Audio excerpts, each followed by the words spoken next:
And you know, we've seen a lot of action in this first half. Early on ba, nagkaka-pisikalan na, partner. Tapos in the second half, well, there were a lot of turnovers which led to easy baskets. Marami mga layup, may slam dunk pa. Well, still a close game. We know that Rain or Shine, we want to make it closer. They're fighting for their life. Well, I was looking at the performance of the two imports. AZ Reed had a hot start even in the first quarter alone. At ito naman si Millsap, ito naman nag-struggle in the first quarter alone. Kaya kahit paano, Rain or Shine had the upper hand. So pag-usapan natin yung nangyari sa first quarter. Early on, the aggressor para sa ofensiba ditong Petron Blaze was this guy, Alex Cabagnot, scoring early points. He finished with 6, pero the first couple of baskets para sa kanyang komponent, kanya yun, jumper, drive to the basket. Then he started orchestrating for the other guys. On the other end naman, the story was easy. 15 big points in that first quarter para rito kay AZ Reed. It was all him, hitting from outside, turning in the post. Yan ang nangyari sa ating first half. Well, maganda nga, you have your import score 15 points against Millsap's 5. But the problem is, kailangan may support rin from the other players, or actually the locals. Napakataas ang field goal percentage ng Rain or Shine. That's why Petron really had to buckle down to defense, especially in the next quarter. Tapos yung sa second quarter naman natin, after trailing by a point entering that second quarter, Petron kind of turned it on the defensive end. That's what they did. They stole the ball. Lead pass. Arwin Santos gets 2 of his 6 points on that jam or the fast break. Tapos, ito si Elijah Millsap, nakahanap nga ng mga singit-singit dyan, as you said earlier. Eric was able to find those little holes in the defense, attack, and then this guy helped him out. Another guy in double digits, 13 points, 3 3-pointers para kay Marshall Lassiter dyan sa ating second quarter. Well, ibang-iba yung nilaro ni Millsap because kagaya nga ng sinabi niya kanina, he just had to pick his shots. Hindi siya dapat nagmamadali. That's why he was more comfortable in the first half, lalo or in the second quarter. But the Lassiter was the big story right there. He picked up. Ang problema on the other end for Rain or Shine, Reed was the only one scoring 6 points. These are the only 2 guys who scored in the second quarter. So kulang na kulang yun. And nakita naman natin, basically, fast break points alone, nagiging susi yun for Petron. Ang pag-usapan nga natin kanina, Eric. Sabi ni AZ Reed, he doesn't want to go home. Ayaw pa niyang umuwi. And he's really trying to do everything he can possibly do para mapatagal yung season ng Rain or Shine Elasto Painters. And you know, you said it, he needs some help from different players on his ball club. And then there's the question of Jeff Chan, who went out early bago natapos sa second quarter with a possible sprain. Well, you know, if the big question for Rain or Shine, okay, let's say magtuloy-tuloy yung init ni AZ Reed. Wala kang Jeff Chan. Jeff Chan didn't really have a good first half. You need another local to score more or at least step up in the absence of Jeff Chan in case nga hindi na siya makabalik because of that ankle sprain. So we'll get a report on that early here in the third quarter. Ngunit, yun na nga, there are other weapons on that Rain or Shine bench. A lot of other guys. Ryan Aranya tried his bit to drive to the basket early to the second quarter. You got guys like, you know, Jerby Goose not shooting well so far. Ronnie Matias has been working really hard inside. But you know, Chris Chu hit an outside shot, but that was it para sa kanya. Kailangan pa ng konting push siguro. Oh, definitely. And then, isa pa doon, Charlie, Rain or Shine has to take care of that basketball. They had too many turnovers in the first half, which translated actually to turnover points. Easy turnover points for Petron. Sa pag-umpisa ng ating third quarter, Bo Belga is in the ball game with Q Reed, Norwood, and Ronnie Matias. Nakabantay sa kanila is Ronald Tubin, Elijah Millsap, Arwin Santos, Junmar Fajardo, and Alex Cabagnot. Mintis ang unang offensive ditong Rain or Shine. The pass goes to Arwin Santos. Decides to pull it back out. Millsap on the drive mula sa kaliwa. Takes the shot. Pasok yan. Chance for a 3-point play. And you see the bench, you know, erupting on that shot. Tsaka pansinin mo yung tira ni Millsap. Hindi na siya nagmamadali. Hindi siya masyado nagigigil. See right here, there was contact, but his focus was still right there. Maganda yung pagkakalobo niya. It gave him a better chance of the ball falling in. He completes the 3-point play. Alam mo naman, it's different when you say something than when you do it. Sabi nga niya, bago natapos yung first half, kung kinausap natin siya, I have to focus. I just have to, you know, not hurry my shots. Ayun, ginawa niya. Again, Junmar Fajardo, Charlie, kita mo naman kahit hindi masyadong effective si Junmar, kita mo yung intimidation factor. You have a Gabe Norwood who can really get up and dunk that basketball.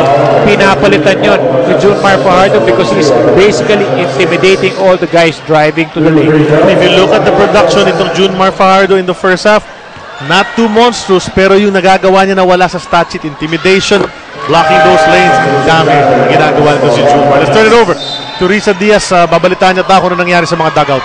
Charlie, sa rain or shine muna, nakakulot yung noon ni Coach Yang nung sinasabi niya sa akin, we had too many turnovers, 15 to be exact. At ang malala doon, napakadali para sa Petron na makascore. And the least thing they want to do is to have Petron running again on transition.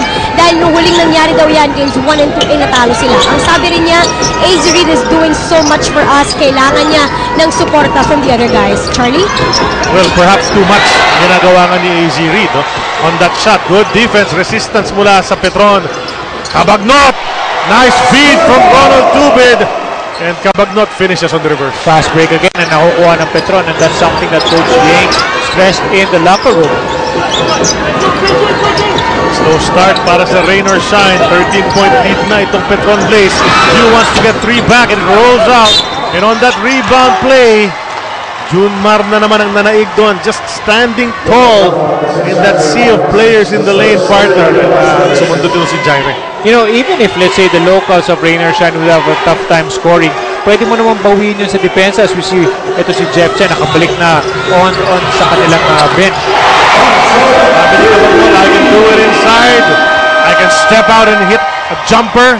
Back-to-back baskets para kay Alex Cabagnot. 16-point lead para sa Petron Blaze Boosters. What a start. Alex Cabagnot once again going on a tear. Just hit a reverse layup. Tapos, tres naman. 5 points strung together. 10-0 start para sa Petron dito sa third quarter. Ito ang V-Fresh Sigaw ng Bayan. Brought to you by V-Fresh. Karunungan, kabutihan, kapayapaan. Bukang bibig sa lamig. Chris Chu from 3. Wala pa rin yan. Rebound. Junmar Fajardo. There's no one challenging him for those. Wala, malaki talaga eh. Malaki talaga, sabi nga ni Coaching. Naghahanap nga siya ng pangkulang dito kay Junmar Fajardo na it actually worked in game number 3 pero not in this game so far. Kahit pa depensa na si Junmar, nakakatulong naman with guys like Elijah Millsap hitting that 3-point shot. 13-0 start to this third quarter. 19-point lead. At dun sa drive na yun, Bo Belga is fouled. Reach in mula kay Alex Cabagnot.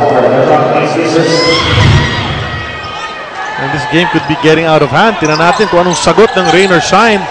Great basket mula kay Millsap. Not forcing the issue here in this ball game. Double team comes. They're disturbing Reed. Tried to throw it off Arwin. Pero they claim the ball. Ito si Millsap.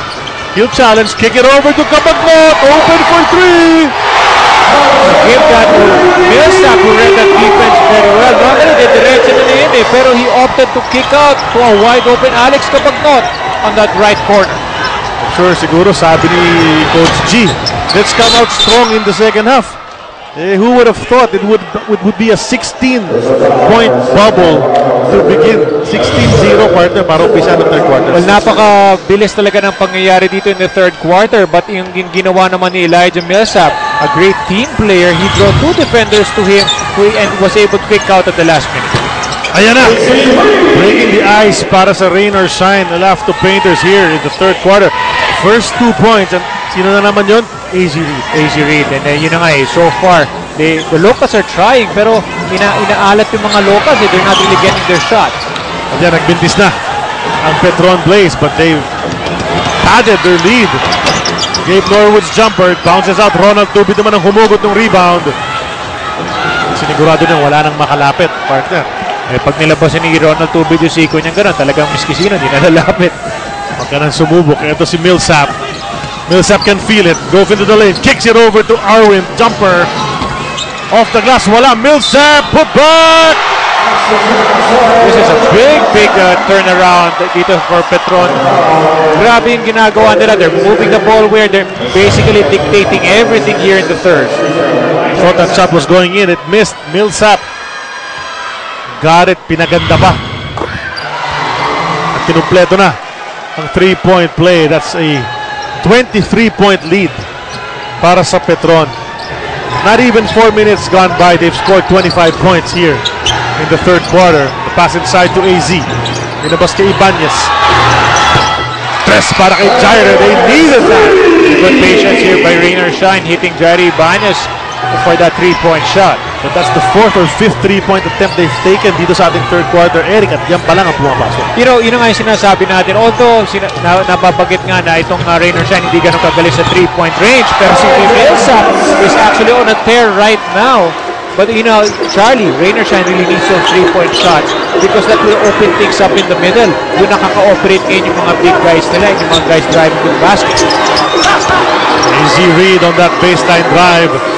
Distraction na naman ang ginawa ng mga frontliners ng Petron. Ito si Millsap. Drops the double team, loses the ball on that spin. Turnover naging resulta, but that's one of the few negatives so far para sa Petron dito sa ating third quarter. What a performance. 27 points. No, rather 21 points already scored by Petron. 13 points dito sa third period. Galing lahat yun kay Millsap. Grabe yung scoring na pinapakita niya sa atin in this game.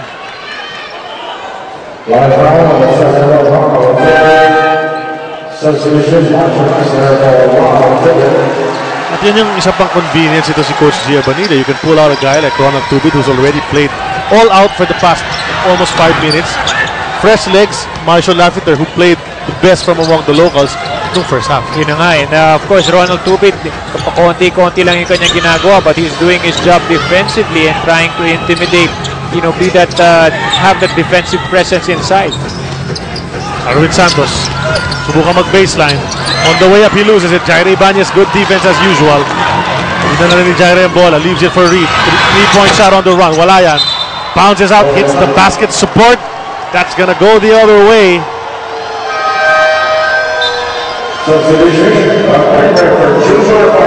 Pumuna si Junmar Fajardo. He's done his job dito sa ating third quarter, providing those easy rebounds. Tapos yung depensa sa loob, pahinga muna si Big Man.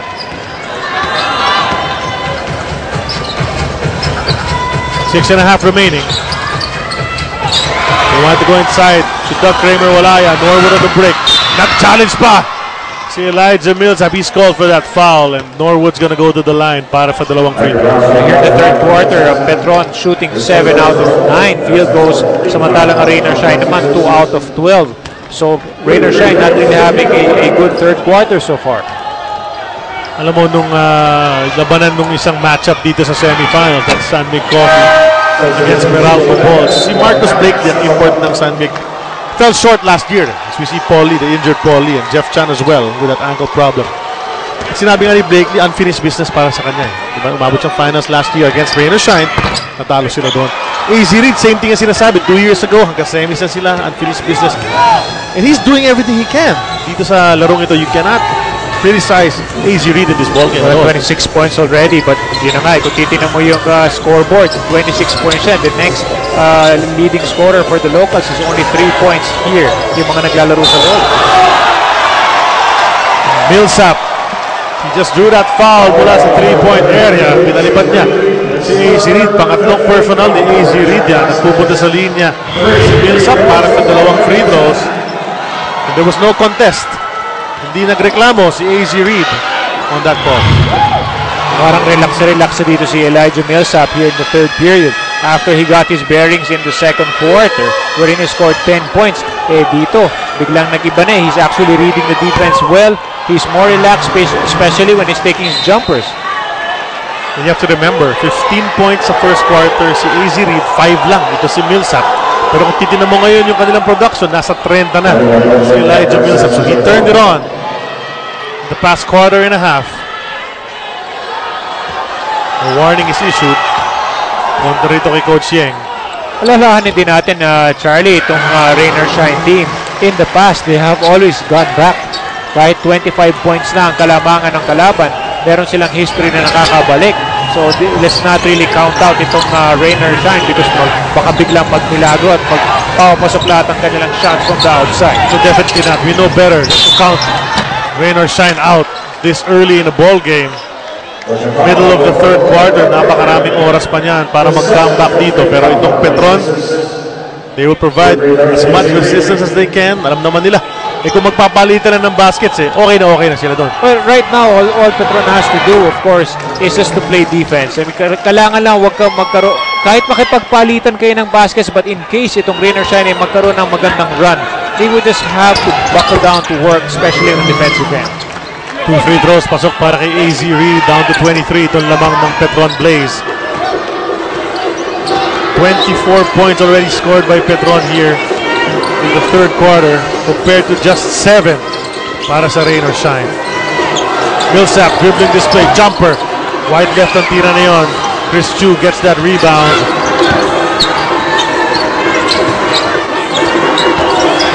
Belga pushes it over to Banyas. Lapas kay Belga. Belga makes his move in the lane. Gets it off the glass. Strong move para kay Bo. Well, that was actually a move by a forward. Hindi na si Pansentro yung galaw doon ni Bo Belga with that nice quickness and, you know, that hesitation move. He'll deceive you with the way he looks. He's quicker on his feet than most people will think. And underneath, dito ang ating baseline referee. Looks like Bo Belga matatawagan ng blocking foul. Penalty na. 5:03 remaining. So pupunta sa linya ngayon si Marshall Lassiter para sa dalawang free throws.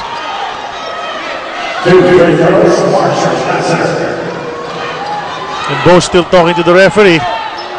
Hirap din pag malaki ka no? Lapad niya kasi, he covers a lot of space under the basket. At saka yung presumption nga is kung banggaan ka yung malaki, ikaw yung malaki, mas maliit na bangga mo, many times sasabihin nila kasalanan mo Well, basically, ang intention naman doon ni Bo Belga is just to bump the cutters yun ang ginagawa niya. But of course, the referee saw it otherwise. 15 points, 8 rebounds para kay Marshall Lassiter. So helping out not just in scoring, ngunit pati sa rebounds, may binibigay para sa kanyang koponan. 72-49, 23-point spread. Ito si AZ Reed. Doug Kramer nakabantay dyan.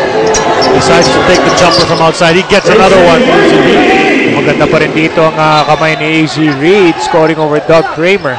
Doug actually did everything he can. He kept Reed in front. Pero still, he was able to nail that baseline jumper.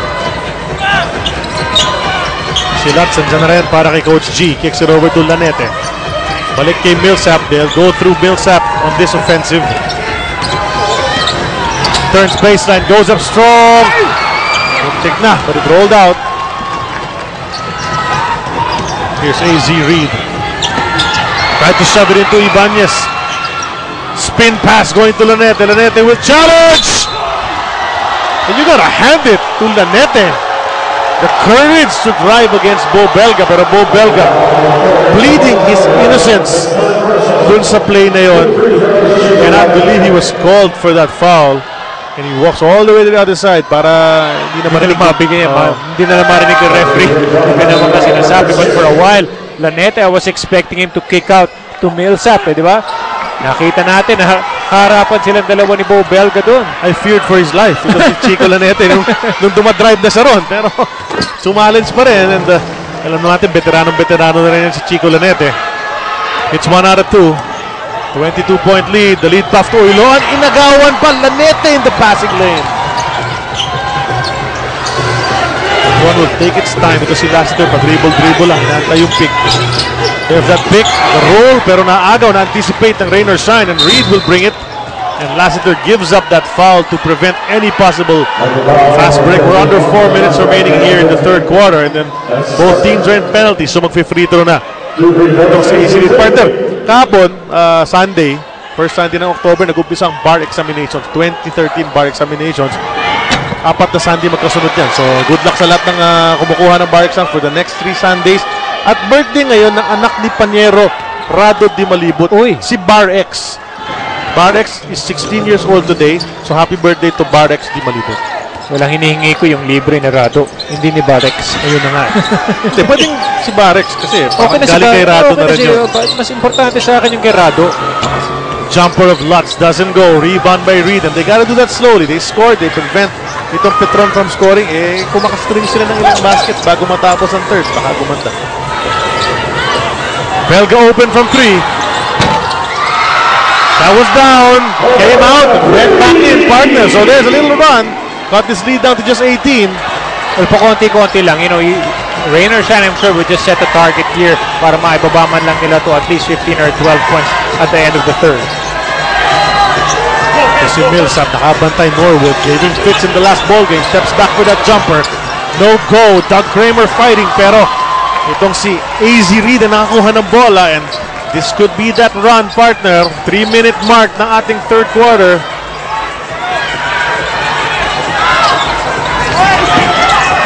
AZ, the pass inside to Ibanez. That's 7 straight points strung together, partner. Mula rito sa rain or shine, the lead is just 16-51, remaining from a high of 25.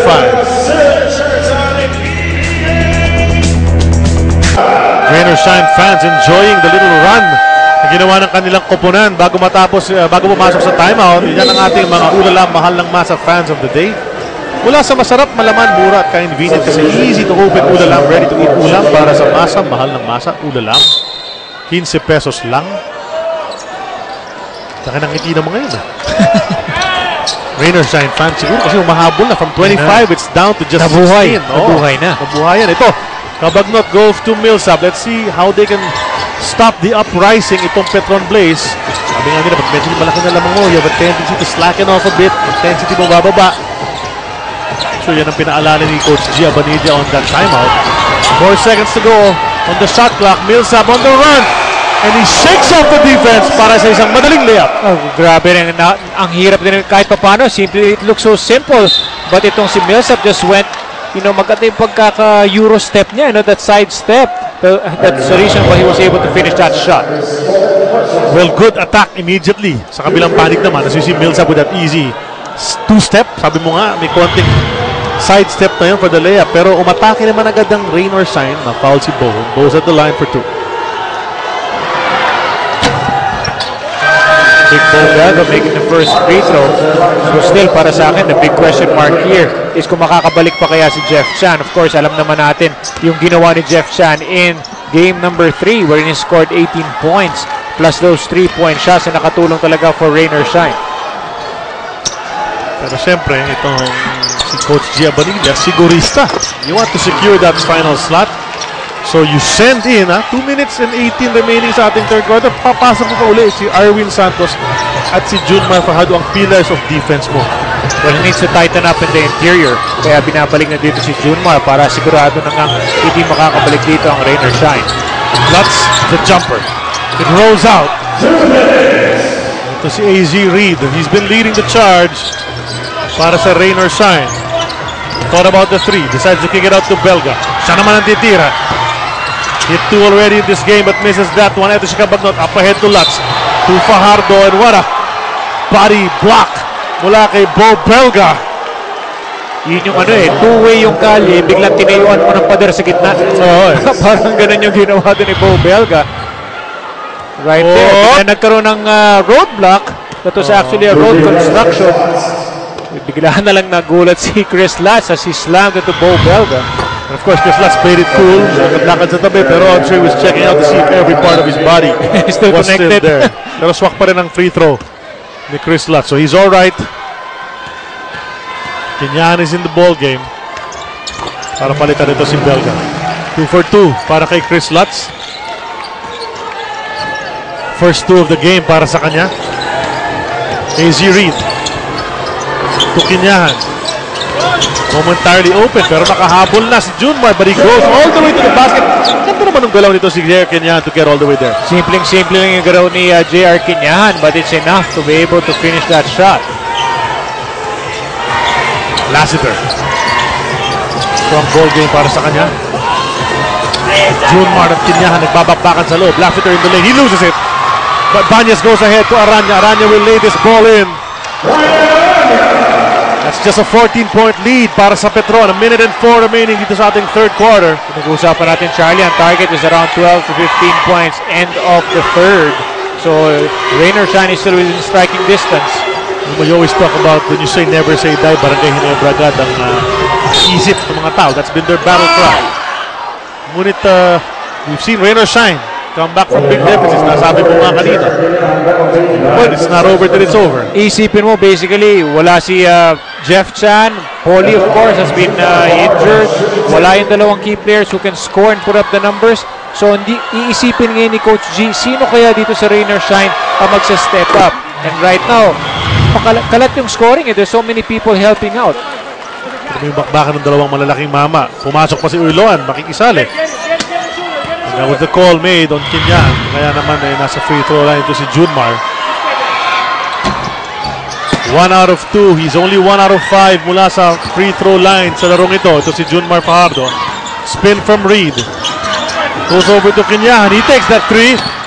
Bounces out. Reed tries to keep it alive. Aranya succeeds. Foul underneath.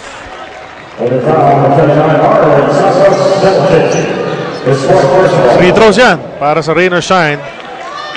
So far, Ryan Aranya, nakaka 5 points na. Nakakatulong din si Ryan kahit paano. Pakonti-konti na yung kanyang puntos. But they just need support for this guy who's on the line right now, itong si AZ Reed. Kahit a little from Aranya and the rest, ako, malaking bagay niya. Especially they have to overhaul this 14-point deficit. Well, with 38.7 remaining, one tama raw for another. Mark Isip comes in para ilabas muna itong si Arwin Santos. So Isip getting some action in this game. Tingnan natin kung anong may bibigay niya in these last few seconds ng ating third quarter. He was a reliable player para sa Express. Tabagnot. All the way to the basket! No, wala yung help defense. You know, he's using that screen very well from the top of the key. Dire-diretso, he's reading the defense very well. Pag hindi kasi, mangyari, pag umilalim ka, Alex Cabagnot has the tendency to take that jumper which he has been making, especially in this game. Halos patas na ang game clock tsaka shot clock. Mark Isip, konting interference sa taas. Top to 3-point line, pero tinirahan naman siya. The AZ doesn't go. Who's gonna get that rebound? Cabagnot, taps it over to Isip. Time will expire dito sa ating third quarter, and what an overpowering performance para sa Petron. Nice run at the end para sa rain or shine. What was a 25-point lead down to 15 at the end of 3 quarters. Petron ahead, but I'm sure they'd want to be up by bigger pagkatapos ng 3 quarters. Pagbalik namin, we'll have fourth and final quarter action. Let's see if rain or shine still has it in them to come back. Of course, another ball game in this series.